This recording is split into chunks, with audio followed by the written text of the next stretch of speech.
This is All India Radio. In the program Spotlight, now we bring a discussion on Defence Minister's Conclave on the Sidelines of Aero India 2023, Shared Prosperity through Enhanced Engagements in Defence. The participants are retired Major General Ashok Kumar, Defence Analyst, and Omvesh Upadhyay, AIR Correspondent. Today, Defence Minister Rajnath Singh hosted the Defence Ministers Conclave on the sidelines of 14th edition of Aero India 2023 in Bengaluru. The focus remained on bolstering the defence and aerospace ties with friendly countries by exploring newer avenues to take the partnership to the next level. To discuss on this in detail, we are joined by Major General Ashok Kumar. Welcome to the program, General Kumar. Thank you very much. Sir, to begin the discussion, I would like to quote Defence Minister who emphasized that when the peace and security of any region is threatened, the entire world feels its impact in multiple ways. He said it's an interconnected and networked world. General Kumar, how significant is the theme of this conclave, that is shared prosperity through enhanced engagements in defence, and how will this commingling of thoughts will establish India as a global ideation center? Actually, if you really and critically analyze, I will say this is a watershed moment in the history of India. Just see the attendance alone. In the Defence Ministers Conclave today, there were 160 delegates. The number of delegates is not that important, but what is important is that it represented 80 countries in the world. Almost close to half of the world was represented, and therefore you can understand the seriousness with which India is working to forge ahead in its national goal, and as to how the rest of the world is seeing towards this. And as you rightly brought out, the theme was the prosperity through enhanced engagements in defense. And you will realize that whenever any conflict in a particular region takes place, see the example of Russia and Ukraine itself, how the rest of the entire world gets affected, where it is the supply of grain, the supply of energy, oils, and anything and everything. Similarly, what China is trying to do towards Taiwan. So that disturbance in India Pacific is also going to disturb the rest of the world, and therefore entire world is concerned about it. And in such a situation, I think India gives a very, very good hope for the growth of the nations of the world. In fact, in this very conclave, he has spoken of a concept known as SPEED, the acronym, which stands for Shared Prosperity through Enhanced Engagement in Defense, wherein it believes that we have to leave the hierarchical connect in our interstate relations, and we have to develop as a civilizational concept of fairness and equity. Every country has to be given its due, and only together we can grow. General Kumar, what opportunities will be unlocked in Aero India for the aviation and defense industry, if you talk about the aerospace industry, to showcase its product, technologies and capabilities to all the national decision makers? If you really see, as against the land forces, the development and the cost of equipment in the aerospace domain is substantially high.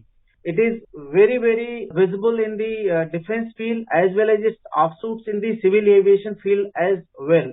And the aerospace has come up as a new field, and it is, giving a lot of hope and aspirational needs of all the countries, whether it be related to telecommunications, the geological exploration, the connectivity, everything is being looked at by the, aerospace sector as well. So in the world, the aerospace sector is going to grow in a very fast speed. The values involved in this is pretty high. India, as against being dependent on outside the world, which it has been over a number of decades in the country, now it has unleashed the concept of indigenization, and with that, the Tejas aircraft has been launched. Its newer version is also being tried out. It is not only attempting to meet its own requirement, but it is also attempting to meet the requirement of all the other friendly foreign countries as well. And in addition to the Tejas in the fighter aircraft range, it has unveiled the trainer aircraft, It is going to now produce the helicopters. It is going to produce the civil transport aircraft, the army transport needs, the air force transport needs. So in the any field connected to aerospace and the air force requirements, anything, the country is making a huge stride in technological developments and progressing very, very well, wherein it is talking of the co-production and co-owning of the development so that everybody grows together rather than one being hostess to the growth of the other country. Here I want to quote a defense minister again, where today he said that the nations who are rich, militarily or technologically more advanced do not have the right to dictate their solutions to the countries in need of support.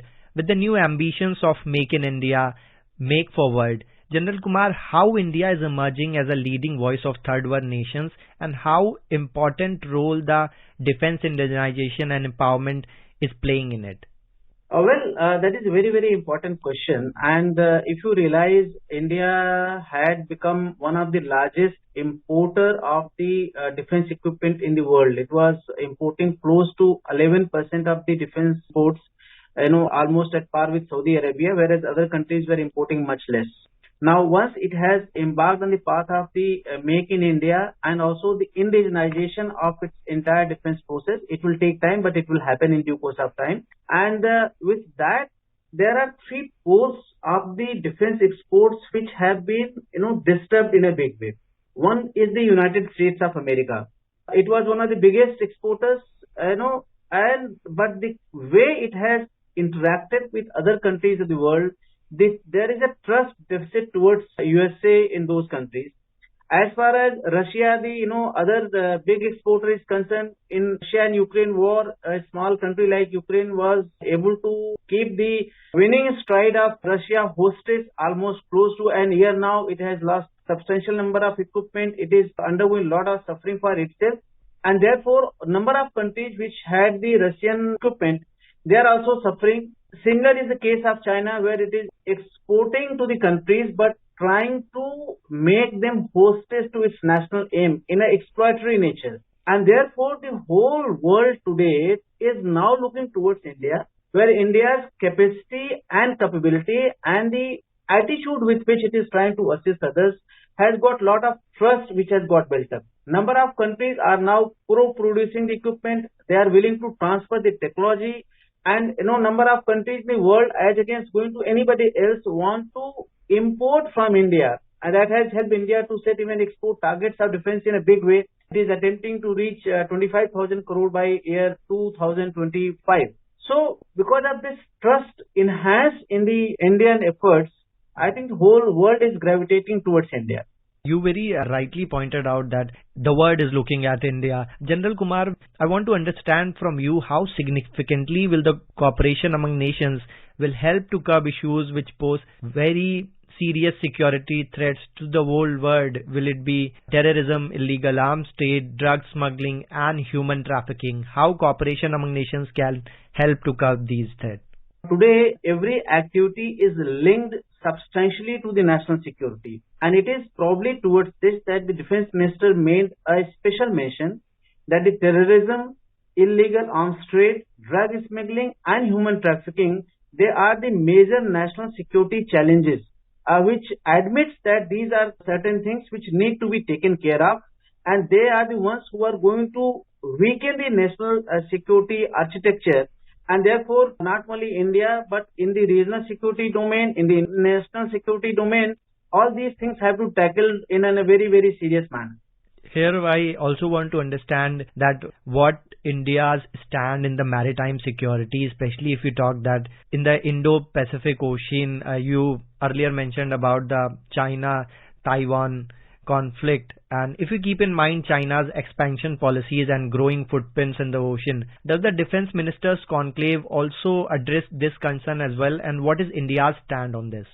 The security through the dimension of ocean is very, very important for India. If you see the geographical location of India, it's entire triangular extent in the southern direction is bounded by the Arabian Sea and the Indian Ocean, and the entire Indian Ocean down south, beyond the Andaman and Nicobar Island is also present. And therefore, its concern towards maritime security is very, very relevant. India has always been talking about the rule-based international order, which was again highlighted by the Honorable Defense Minister in his speech today. And the countries like China are the ones who, in the garb of providing assistance, financial assistance to some of the countries which are not so rich, they try to get their, assets, create their bases, put their surveillance ships and other surveillance radars to keep an eye on their adversaries, which is being done by China in Sri Lanka,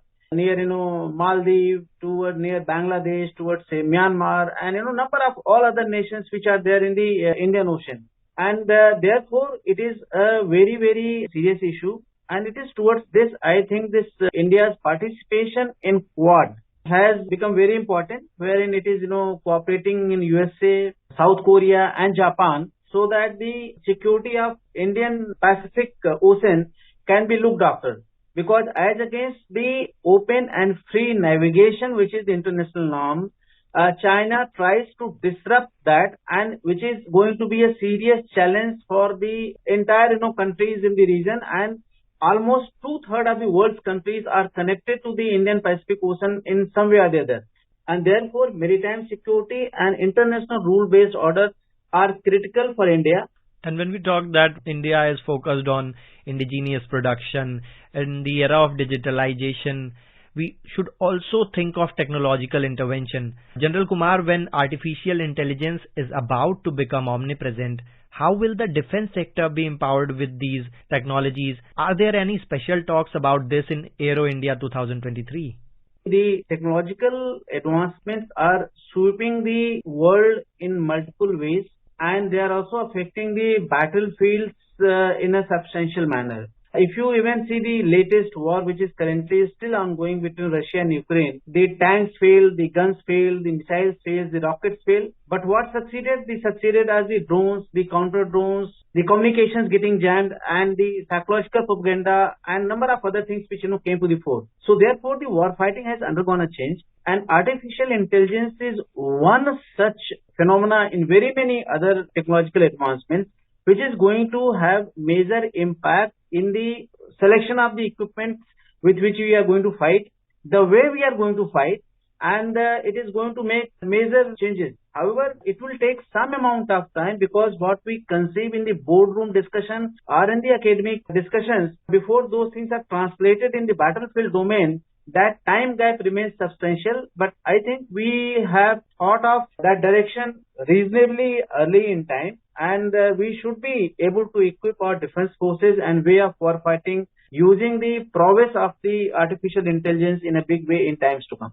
This year's Aero India event is also promoting and talking about integrating domestic MSMEs and startups in the global supply chain to attract foreign investments as well. General Kumar, how partnerships like these will help for the co-development and co-production in defense sector? This is going to be very, very phenomenal step, because as far as MSMEs are concerned, they have serious challenges. Our current procurement system is normally related to the L1 based orders and also takes care of 1 year's requirement. Now, a particular MSME is, let's say, producing a part, if it even gets the tender of a particular item in that year, but if it doesn't get the orders in subsequent years, it is not able to sustain. And therefore, it remains a serious challenge. While on one hand, government has to further improve its defense procure norms, where it can, give orders for a longer duration, trend which is already happening in United States of America. But the mere fact now, entire world is looking towards the, Indian defense imports. And to that extent, once we link up MSMEs to the rest of the world, I think MSMEs will be able to survive better, will have better financial viability, and will be able to do much, much better. So with your valuable insight, we can conclude that this Defense Ministers Conclave helped India to engage with other countries to carry forward Prime Minister's vision of Make in India, Make Forward. Thank you so much, General Kumar, for joining us today. Thank you. You were listening to a discussion on Defence Ministers' Conclave on the Sidelines of Aero India 2023, Shared Prosperity through Enhanced Engagements in Defence. The participants were Retired Major General Ashok Kumar, Defence Analyst, and Omvesh Upadhyay, AIR Correspondent. This program was produced and presented by the News Services Division of All India Radio.